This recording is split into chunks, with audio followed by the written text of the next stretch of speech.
Imaginemos la película apocalíptica más oscura que hayamos visto. La primera escena es una vista aérea de la Tierra arrasada y el mar renegrido. En un lugar desértico, la mitad de la población mundial lucha contra la otra mitad por falta de comida. 4.000 millones de personas viven en zonas en las que no pueden plantar nada para comer y no tienen suficiente agua para sobrevivir. Inundaciones y sequías, temperaturas insoportables, nuevas enfermedades que nos atacan, incendios forestales, huracanes muy frecuentes, migraciones masivas, cientos de millones de refugiados ambientales, saqueos de supermercados multiplicados por miles en todas partes, cortes de electricidad, sistemas financieros y de comunicación caídos, desabastecimiento de agua, de combustible y de medicamentos, 1 millón de especies desaparecidas, no por una extinción más, sino por la primera aniquilación biológica producida por una sola de ellas. Esto no es ciencia ficción. Esta es una catástrofe ecológica y climática que ocurre en la generación presente. La supervivencia de la humanidad en juego. Vos, ¿qué estás haciendo para evitar el colapso? Flavia Brofoni revela toda la información que no sale en los medios hegemónicos de comunicación y pone en evidencia la crisis planetaria en la que nos encontramos en un libro urgente. Extinción. Más allá de pensar al libro como una necesidad propia, fue una expresión de un espacio grande de personas que habitamos los activismos más nuevos, más urbanos de estos 2 últimos años, por ahí los movimientos globales, en donde ya no hay margen para la negociación, no hay margen para los grises, en donde estamos verdaderamente frente al colapso de este modelo civilizatorio en el cortísimo plazo. En cierta forma se escribió solo, porque se escribió a partir de conversaciones cotidianas que tenemos muchas personas que habitamos estos espacios que a veces parecen tan alejados para la gente en general, incluso para nosotros cuando volvemos a nuestras realidades cotidianas de tener trabajos de 8 horas por día y de que nuestra necesidad de atención y de tiempo esté puesta en una supervivencia posmoderna y citadina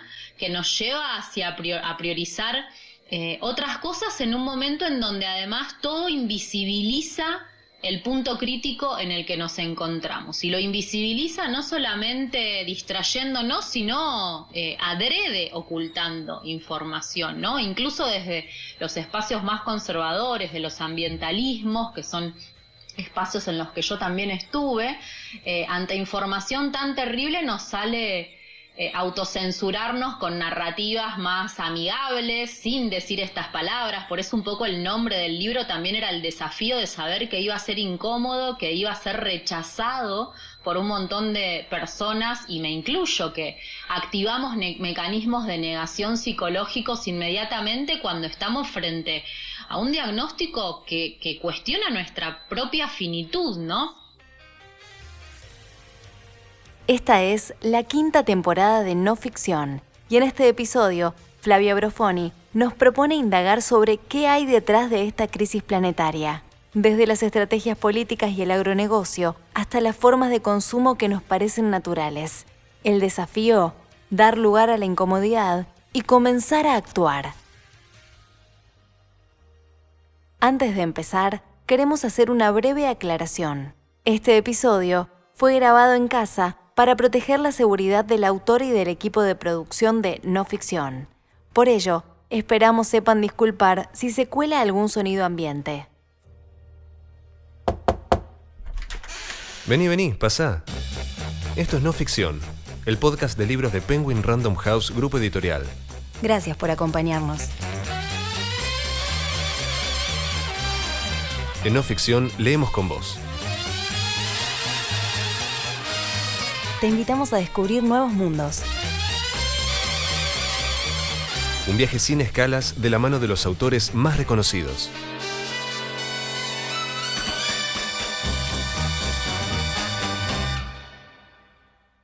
Hoy, Extinción, un libro de Flavia Brofoni, publicado por Editorial Sudamericana. Nuestra mente elabora pensamientos autónomos que, aunque han nacido moldeados por la cultura y la evolución colectiva, creemos propios. Esos pensamientos conviven junto a otras fuerzas en nuestras conciencias, fuerzas más silenciosas, pero no por eso menos certeras. En la vorágine de la vida diaria, nos resulta realmente difícil poder bajar a escuchar ese conocimiento silencioso.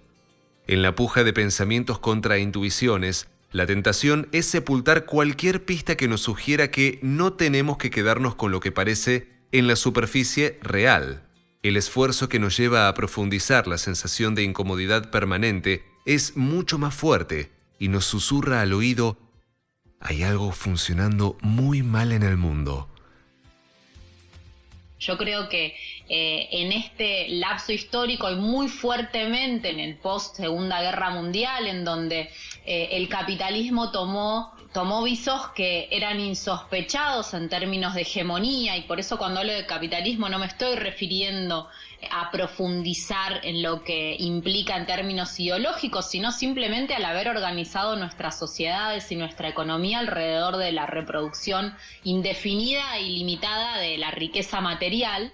Ahí hay algo que en las últimas 2, 3 generaciones se está produciendo, siento yo, un quiebre, me atrevería a decir, de conciencia, ¿no? Porque no hay persona que esté viviendo feliz completamente inmersa en el sistema. Y eso me puedo asegurárselo a cualquiera, y me atrevo a desafiar a esa conversación. Digo, hemos estado todos en ese lugar, con trabajos de 9 horas que nos alejan de la posibilidad de construir comunitariamente mecanismos de sostén, algo que se evidenció muy fuertemente en estos últimos meses, las redes solidarias de apoyo, la necesidad de que comunidades afines sean las que sostengan también nuestra cotidianeidad y no solamente nuestros espacios laborales, si es que además trabajamos en algo que no nos representa en cuanto a nuestro propósito. La vida se volvió muy solitaria y se volvió muy ficticia, se volvió muy alejada de lo que siento que nuestra especie tiene como propósito, ¿no? Que es coevolucionar junto a otros y coevolucionar también junto a los ritmos de la naturaleza. Y con esto no me estoy yendo a decir que deberíamos estar todos viviendo en ecoaldeas en el medio de la montaña, aunque puede ser que sea el destino próximo que nos toque atravesar si no frenamos un poco la moto. Pero esa sensación de inconformismo ya ni siquiera se acota a la agenda ambiental, por así decirlo. Son tantos los espacios de opresión que el capitalismo logró imponer, y cuando digo capitalismo digo el modelo que mejor usó un formato de valores previo, ¿no? Básicamente patriarcal.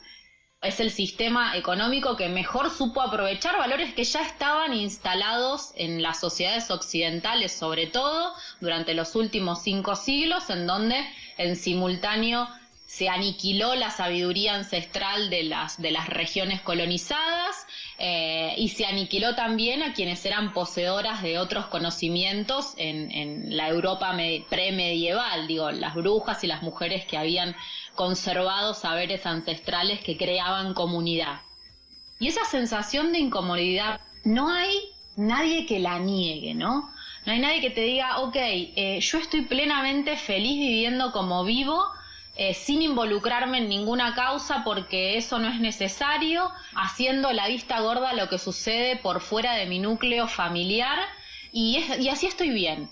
Y eso no es nuevo de esta generación, pero sí llegó a un nivel que no existió nunca antes en la historia de este modelo civilizatorio. Por eso siento yo que además es el momento para que eso se traduzca en historias que nos ayuden a interpretar lo que nos está pasando, que no salen solamente de la evidencia empírica de la ciencia, en donde tenemos que hacer un esfuerzo grande en profundizar en nuestros mecanismos mentales y en lo que culturalmente hemos hemos aceptado como normal, ¿no? Que no es una construcción individual decididamente. Yo no creo en la evolución individual de seres aislados que se iluminan en la montaña. Creo que tenemos un rol en esta trama de la vida como especie que nos impele a entramarnos con otras personas y con otras formas de vida en esto que es un camino evolutivo. Y no veo que haya forma de que esta inconformidad pueda seguir apaciguándose por mucho tiempo más, porque aparte por primera vez también la Tierra está diciendo que se acabó seguir reproduciendo felicidad material a costa de los ecosistemas y las otras especies, porque ya no da más. La ventana temporal para el colapso se termina de consolidar durante fines de 2018 y mayo de 2019. El núcleo duro de la ciencia conservadora, la Organización de las Naciones Unidas, emitió 12 informes fundacionales para ponerle este marco temporal a la crisis ecológica y climática. En 2018, el Panel Intergubernamental de Cambio Climático, IPCC, produjo un informe conocido como 1.5, donde plantea que las emisiones deben controlarse para que la temperatura global no aumente más de 1.5 grados. ¿Por qué? Porque superar el umbral de 1.5 grados implica que los ecosistemas se empiecen a comportar de manera imprevisible. Esto es lo que se llama puntos críticos o de no retorno. Lo que dijo el IPCC es: si en 10 años no reducimos a la mitad nuestras emisiones de gases de efecto invernadero y las llevamos a cero, o sea, a carbono neutralidad en 30 años, esto es 2050, va a ser imposible evitar los peores efectos de la crisis climática, que es básicamente un aumento de la temperatura global por arriba de 1.5 grados que desencadene todos estos ciclos de quiebre ecosistémico. Entonces, 2030 era el límite para llevar a la mitad nuestras emisiones de gases de efecto invernadero y 2050 llevarlas a la carbono neutralidad. Esto fue 2018. Desde ese momento no paramos de aumentar nuestras emisiones, inclusive con la desaceleración económica que produjo la pandemia. Por el otro lado, el otro gran informe que mencionaba, porque en mayo del 2019, el informe de IPBES. IPBES es el panel intergubernamental de biodiversidad y ecosistemas, también desde las Naciones Unidas. Emitió en ese momento su foto del estado de la Tierra actual, ¿no? Y la foto del estado de la Tierra actual nos arroja que estamos en proceso de extinguir por lo menos 1 millón de otras especies, nos arroja que el principal impulsor de este nivel de degradación es nuestro modelo de producción de alimentos y nos dice que de no revertir esta tendencia en el corto plazo también tenemos muy poquititos años para que la Tierra no empiece a comportarse de forma reactiva a la humanidad.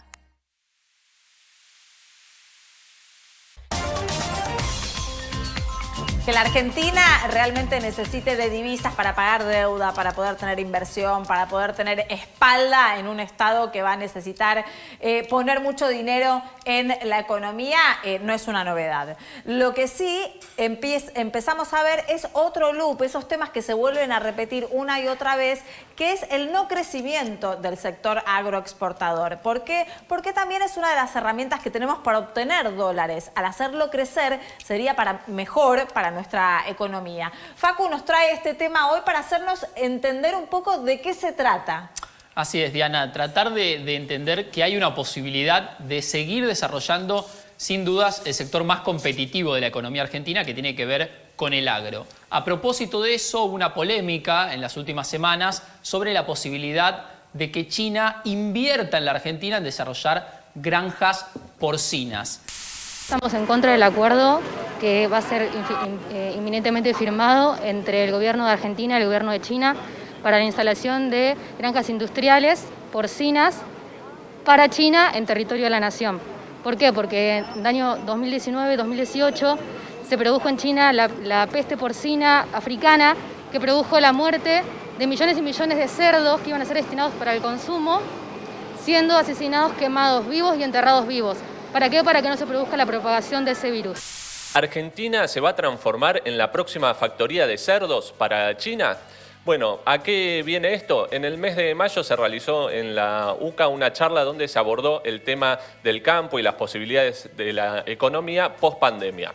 Entre los que participaron en esa charla estaba Gustavo Grobocopatel, que es conocido como el rey de la soja, para que se vayan dando una idea. Economistas como Carlos Melconian, José de Mendiguren, de la UIA, Hugo Sigman.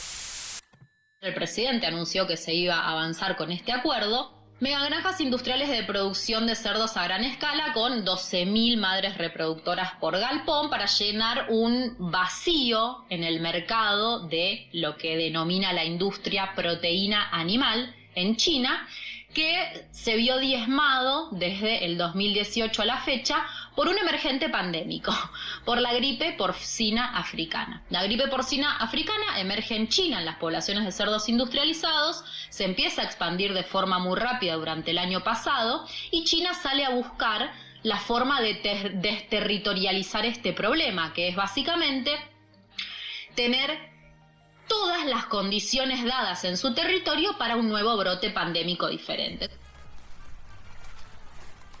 Durante 2020 el mundo cambió por completo a raíz de la pandemia por COVID. Mientras en la mayoría de las grandes ciudades las personas se mantenían aisladas en sus casas, en los medios de comunicación y las redes sociales se empezó a relatar un posible retorno de la naturaleza. En las últimas semanas hemos visto cómo diferentes especies animales comienzan a recorrer calles, caseríos y espacios que antes no estaban acostumbrados a explorar debido a la actividad humana.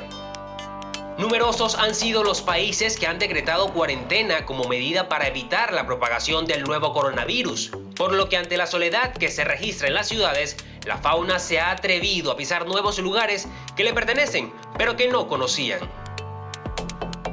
Comenzamos por Europa, específicamente en Venecia, Italia. La inactividad ha hecho que los canales de agua del característico poblado se vean más cristalinos y a su vez se observe la llegada de delfines o también familias de patos.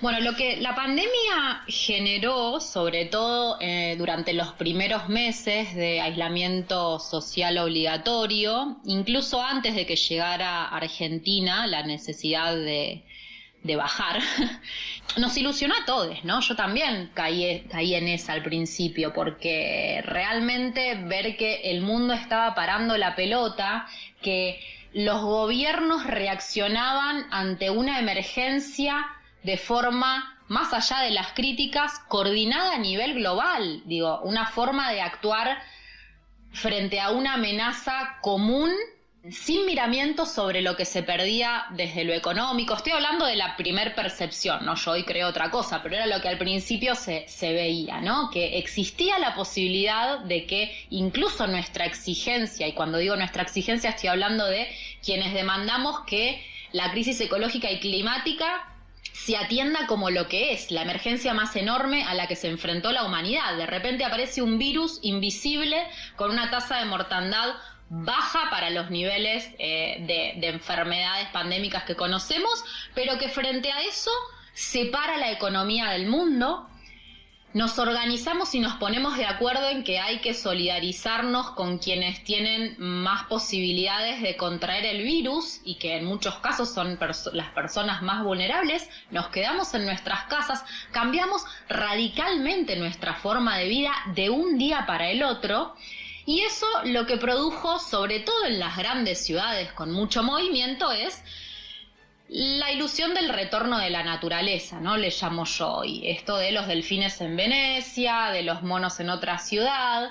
Y que fue muy romántica esa imagen. Nuestro cerebro tiende a aceptar información linda, buena, con una buena foto que circula en nuestras redes sociales, y que en cierta forma nos tranquiliza de tomarnos las cosas en serio o de profundizar un poquito más en si eso es tan así o si esa es la foto que se ve desde la ventana de una megaciudad, porque está muy lejos de ser la foto de lo que sucedió en los territorios en donde avanzó la deforestación. En Argentina durante la pandemia se incendiaron más de 1 millón de hectáreas de ambientes naturales, se profundizó incluso la industria de extracción de combustibles no convencionales y además se buscaron pasar un montón de normativas y de acuerdos que profundizarían aún más las causas por las cuales hoy estamos en una situación pandémica. Y cuando voy a las causas por las cuales estamos hoy en una situación pandémica, me refiero a esta otra parte de la pregunta, que tiene que ver con la industrialización animal, sobre todo. Durante la pandemia en nuestro país salió a la luz, no porque hubiera sido noticia, sino porque se levantó desde los espacios activistas la noticia de que Argentina estaba firmando con China un acuerdo de instalación en nuestro país de lo que se llaman megafactorías de cerdos. La Organización Mundial de la Salud dice: 6 de cada 10 de las enfermedades que van a atacar a los seres humanos en la próxima década van a estar producidas por saltos zoonóticos, es decir, virus que saltan desde otra especie hacia la nuestra y que producen un brote pandémico a nivel global, dadas las características de transmisión de la globalización, básicamente barcos, aviones, traslado de personas y de mercaderías. Y esas enfermedades zoonóticas encuentran en el modelo de industrialización animal todos los componentes necesarios para reproducirse de forma muy acelerada en muy corto tiempo. Por el hacinamiento que tienen esos animales, por la carga antibiótica que se les administra, que genera resistencias en bacterias y en virus que los vuelven superpoderosos. Por eso se habla de superbacterias y supervirus que emergen de las granjas industriales de animales. 1,5 millones de litros de agua por día para cada una de esas granjas, en un momento en donde el agua, Wall Street nos dice que va a cotizar en el mercado de valores futuros. Y todas esas consecuencias y esos emergentes del modelo de industrialización animal son lo que hoy estamos en nuestro país discutiendo si es bueno para que entren dólares para pagar deuda externa o si es lo suficientemente peligroso como para tenernos a todos aterrorizados. Y cuando hablas con médicos, con químicos, no pueden creer que estemos en este nivel de conversación, en donde estamos poniendo al mismo nivel el potencial pandémico inevitable del mayor proyecto de industrialización animal que la Argentina haya tenido en su historia, frente a la posibilidad de que esa exportación de carne a China genere algo de divisas para pagar deuda externa. Entonces, toda la conversación toma un sesgo de locura, de demencia, de posverdad absoluta, porque la base sobre la cual empezamos a hablar es absolutamente desequilibrada. Se parte de una base de la conversación que hemos naturalizado, porque la economía hegemónica no entiende otra cosa, que es falaz, es un mito seguir reproduciendo indefinidamente riqueza y es un mito seguir reproduciendo indefinidamente lo que ellos llaman proteína animal, porque no da para más, nada da para más.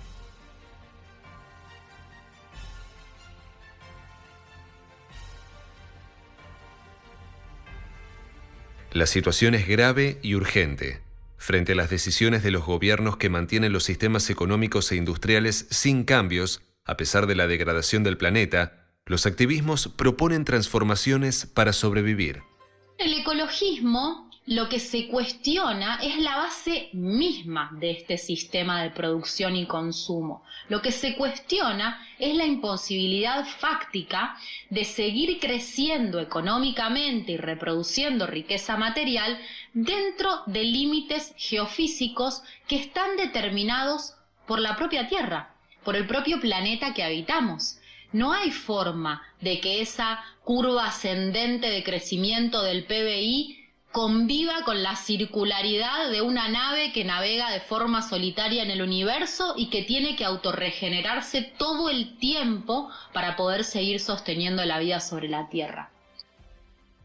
¿Cómo actuar a favor de la Tierra si las leyes de muchos de los países, en lugar de protegerla, llaman a destruirla?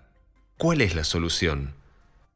La desobediencia civil, a pesar del nombre tan rimbombante que le ponemos en función de volverla un poquito más académica, es una estrategia para el cambio sistémico que en nuestras latitudes conocemos muy bien. Ha sido una estrategia que para las resistencias territoriales, sobre todo, es la que se usa en general, que es básicamente evaluar si las normativas, las regulaciones, las leyes, el orden establecido desde la institucionalidad es más justa que lo que en definitiva constituye un mandato moral.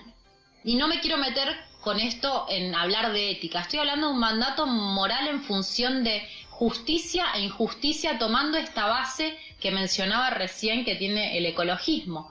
¿Esto le hace mal a las personas y a las otras formas de vida? ¿Es justo que exista un fondo que hoy ya está creado, que en definitiva haga uso de las arcas públicas para financiar y subsidiar la extracción de combustibles no convencionales, sabiendo que eso nos está llevando a acelerar la crisis climática? ¿Eso es justo a pesar de que sea legal? Esa es la pregunta que quien se propone activar de forma más radical en este momento tiene que hacerse, ¿no? La desobediencia civil lo que plantea en el fondo es que es muy probable que la forma en la que evolucione culturalmente una sociedad no se vaya a dar desde el ámbito de la institucionalidad establecida. Y esto es históricamente muy comprobable. Los grandes quiebres sobre injusticias descomunales que se dieron en la historia de la evolución de la humanidad han sido a través de estrategias sostenidas en el tiempo que violaron leyes. Estoy hablando del voto femenino, estoy hablando del fin del apartheid, estoy hablando de las leyes que habilitaron a las personas no blancas a participar de la vida social en otros países, y retomando los que fueron quizás más globales, un clásico de mencionar fue toda la estrategia que en Gandhi termina de manifestarse a partir de la lectura de Henry David Thoreau, que es un poco el autor de esta teoría, cuando escribió Desobediencia Civil en 1848, que luego también retoma Martin Luther King para argumentarla desde lo teórico, y que en definitiva aplica a cualquier situación generalizada de injusticia en donde lo que nos impele a actuar incumpliendo normas es una justicia superior a la institucionalidad, ¿no?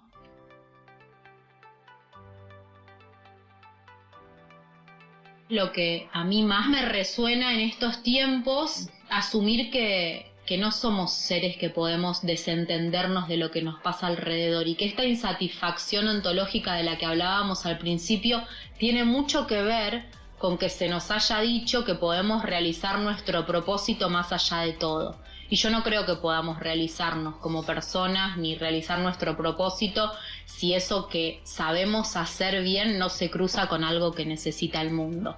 Y este es un momento del mundo que nos necesita con todos nuestros dones y talentos y construyendo colectivamente. Así que bueno, eso sería quizás un poco una reflexión que me digo a mí misma, ¿no? Sobre el final, que no está anclada en una esperanza tibia, sino que está anclada en la necesidad real y profunda de asumir que la finitud es real, es cercana, y que lo que tenemos que decidir en definitiva es qué hacemos con el tiempo que tenemos, lo único que podemos decidir.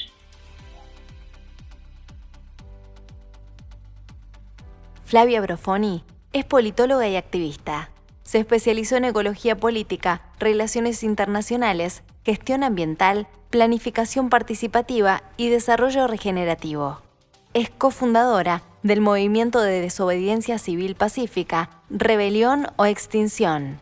Oradora en TEDx Río de la Plata, forma parte de la comisión directiva de la Asociación Civil Amartya. Fue directora general de Estrategias Ambientales en la Agencia de Protección Ambiental de la Ciudad de Buenos Aires y gerente de sustentabilidad en corporaciones multinacionales.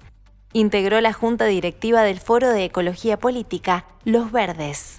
Trabajó como coordinadora política en Fundación Vida Silvestre Argentina e integró la delegación internacional del Fondo Mundial para la Naturaleza en diversas conferencias de las partes de Naciones Unidas. Facilita espacios de formación en ecología política y emergencia ecológica y climática. Es la referente actual de la divulgación de la crisis civilizatoria. Hoy leímos Extinción, un libro de Flavia Brofoni, publicado por Editorial Sudamericana. Encontrá Extinción en todas las librerías o siguiendo el link en la descripción de este episodio. Una realización de Tristana Producciones. No ficción, es una producción original de Penguin Random House, Grupo Editorial.